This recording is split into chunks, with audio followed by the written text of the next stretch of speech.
Olá pessoal, tudo bem? Sejam bem-vindos ao canal PhysioBrain.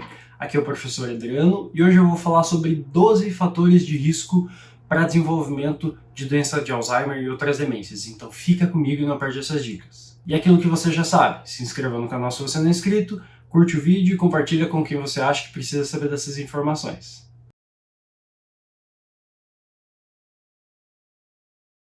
Então, pessoal, cada vez mais a literatura científica aponta o avanço da identificação, né, cada vez mais precoce de demências e dentro delas está a doença de Alzheimer. Né? A gente sabe que a doença de Alzheimer ela é a doença neurodegenerativa mais comum do mundo. Tá? Então ela é uma doença que ela não tem cura, ela vai progredindo ao longo do tempo.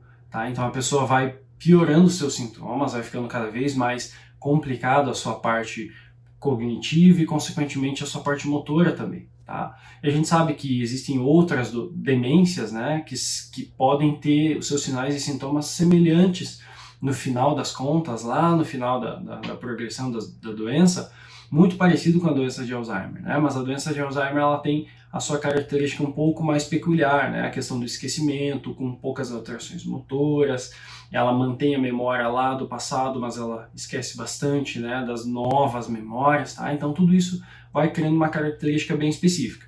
Mas o nosso foco hoje aqui é falar de 12 fatores de risco, né, que a literatura científica tem apontado que podem ter relação com o aparecimento do Alzheimer um pouco mais para frente. Então são 12 dicas, 12 fatores de risco que a gente precisa estar bastante atento, tá bom? Prepara papel e caneta para você anotar e não perder essas dicas. O fator de risco e um dos mais relevantes, hipertensão arterial não controlada ao longo da vida. Então pressão alta, que não é controlada, que não é verificada durante muitos anos, pode ter relação com o aparecimento de Alzheimer no futuro. Então a questão da pressão arterial, da saúde do coração, está diretamente relacionada ao aparecimento da doença de Alzheimer lá na frente. Então a gente precisa ter bastante atenção. Controle os níveis de pressão arterial, tenha consultas regulares com o cardiologista, com o médico geriatra ou com o seu clínico geral, para você estar sempre de olho ali na questão da pressão arterial, tá? Para fazer as intervenções que são necessárias. Então a pressão arterial e os outros 11, né, os 12 fatores que a gente vai falar ao total, são modificáveis, ou seja, se eu tenho pressão arterial hoje, eu posso tratar isso para que eu não tenha durante muito mais tempo, tá bom? Segundo fator de risco que a gente vai considerar aqui é baixo nível de escolaridade, especialmente na infância. Então a pessoa que teve poucas oportunidades de estudo ao longo da vida, teve um risco, né, tem um risco aí um pouco mais aumentado de desenvolver doença de Alzheimer no futuro. Então a questão da escolaridade, de estudo, de desenvolvimento cognitivo mesmo, né, desse estudo formal, ele pode ter relação com o aparecimento de Alzheimer. Então quanto mais a gente conseguir estimular, a gente conseguir aumentar o conhecimento, né, o acesso ao conhecimento para essa pessoa, menor vai ser o risco dela lá na frente. Então, como a gente está falando de fator modificável, a gente pode intervir aumentando o nível de escolaridade desse indivíduo ou da população como um todo, né? E o nosso objetivo é chegar ao máximo de pessoas possível com essas informações. Então, quanto mais pessoas souberem disso, menor vai ser o risco de desenvolvimento em massa da doença de Alzheimer, tá? Terceiro fator de risco que a gente vai considerar, deficiência auditiva ou baixa acuidade auditiva. Então, a pessoa que vai perdendo a audição ao longo da vida, tá? Isso porque a capacidade de audição ela é extremamente relevante para as nossas capacidades cognitivas. E quando a pessoa não ouve bem, ela desenvolve menos as suas capacidades cognitivas e várias funções são complicadas, né? E a pessoa não vai desenvolver ali as conexões cerebrais que ela precisa para fazer esse processo de audição e processamento daquilo que a gente ouve, né? Então, se a pessoa tem uma baixa capacidade auditiva, a gente precisa corrigir isso, tá? Então, encaminhar para um otorrino ali para que esse profissional possa fazer a avaliação, né? Um fonoaudiólogo, né? Um profissional que possa fazer essa avaliação e a intervenção da forma correta, né? Que é com a correção. Então, utilizar aparelhos para corrigir essa baixa capacidade auditiva para que a pessoa volte a escutar bem. É muito comum isso, né? Eu tive um paciente que ele veio a falecer depois de um tempo, ele já tinha a demência lá instalada e ele perdeu a audição, não perdeu, mas ele, né, teve uma diminuição da sua capacidade auditiva muito importante, assim com 40 anos de idade, 50, 60, e sempre precisou de aparelhos. E toda a sua família, os homens, os seus irmãos, eles eram 7 ou 8, não lembro agora, todos tinham a mesma característica, perdiam ali a capacidade auditiva ao longo da vida e precisavam de aparelhos, e todos eles tiveram algum grau de perda das capacidades cognitivas e desenvolvimento ali da demência, tá? Então é muito relevante, você precisa estar atento a isso também. Quarto fator de risco, tabagismo. Então, quanto mais a pessoa fuma, maior é o risco dela desenvolver doença de Alzheimer lá na frente, né? Não tem como ser mais claro que isso. Pare de fumar, oriente as pessoas próximas a você a parar de fumar, porque não tem benefício nenhum, você só vai gerar maior risco de desenvolver doença de Alzheimer no futuro. Tudo bem? Próximo fator de risco modificável que a gente está falando, obesidade. Então, sobrepeso e obesidade estão diretamente relacionados com o aumento dos níveis de risco de você ter doença de Alzheimer ou outras demências no futuro, além de todos os outros riscos, né? Riscos cardiovasculares,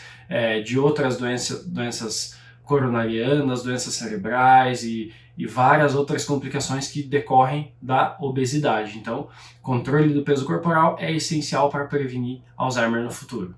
Sexto fator de risco modificável, diabetes mellitus tipo 2, tá? Então, diabetes precisa estar controlado, você precisa controlar o seu nível glicêmico ali, verificar como que está toda essa questão metabólica, tá? Então, porque quanto mais precoce é a diabetes do indivíduo, ou quanto mais tempo essa pessoa tem de doença, maior é o risco dela desenvolver Alzheimer lá no futuro. Então precisa ser controlada a diabetes também. Sétimo fator de risco modificável, depressão. Então quanto maior o nível de depressão a pessoa experimenta ao longo da vida, maior é o risco de desenvolver doença de Alzheimer no futuro. Então isso precisa ser acompanhado, precisa fazer intervenção com um profissional capacitado para isso, você precisa consultar com um psicólogo, psiquiatra, receber a medicação, todas as estratégias que são necessárias para o controle da depressão. Então, não é brincadeira, não é frescura, a gente sabe o quanto a depressão influencia na qualidade de vida e a gente precisa intervir da forma correta. Oitavo fator de risco relacionado à doença de Alzheimer, baixo contato social, baixos níveis de interação social. Então, a pessoa que é muito isolada, ela pode ter o maior risco de desenvolver doença de Alzheimer no futuro. Então, aumentar a interação social, a OMS recomenda isso, tem até um vídeo que eu falo sobre isso aqui no canal. Aumentar o nível de interação social, seja familiar, seja comunitário, seja na igreja, seja em grupos de atividade física, tá? Baixo nível de contato social tem relação com aparecimento de doença de Alzheimer no futuro. Nono fator de risco e extremamente conhecido, inatividade física. Não é surpresa nenhuma que a inatividade física, que o sedentarismo predispõe a várias doenças, e uma delas é a doença de Alzheimer. Então aumente os níveis de atividade física, né? Estimule as pessoas ao seu redor a serem mais fisicamente ativas, e a gente vai estar prevenindo várias doenças, várias complicações, e dentre elas está a doença de Alzheimer. Décima dica, décimo fator de risco modificável relacionado à doença de Alzheimer, consumo excessivo de álcool, tá? Pessoas que consomem excessivamente, continuamente, diariamente, bebidas alcoólicas têm maior risco de desenvolver doença de Alzheimer no futuro. Então é muito grave, né? A gente não vê essa questão da bebida alcoólica como algo tão grave, né, nos dias atuais, mas está diretamente relacionado com o aparecimento de doença de Alzheimer. E claro, a gente sabe também que várias outras doenças podem acontecer em decorrência do consumo excessivo de álcool, tudo bem? Então bastante atenção em relação a isso. 11º fator de risco, poluição do ar. Então regiões em que a poluição do ar é mais frequente, é mais grave, né, uma poluição mais contínua,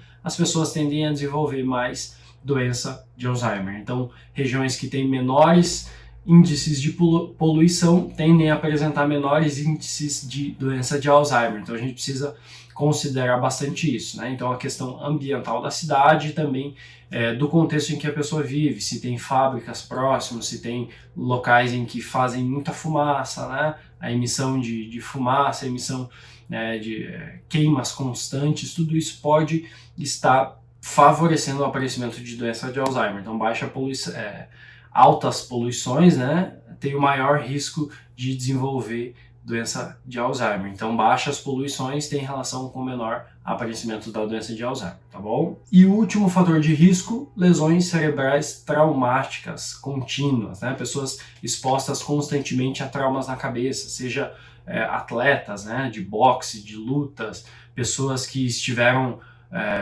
em trabalhos em que caíam, por exemplo, pedras, a pessoa que cai constantemente também, então lesões constantes na cabeça, lesões cerebrais traumáticas, traumatismos crânioencefálicos, né?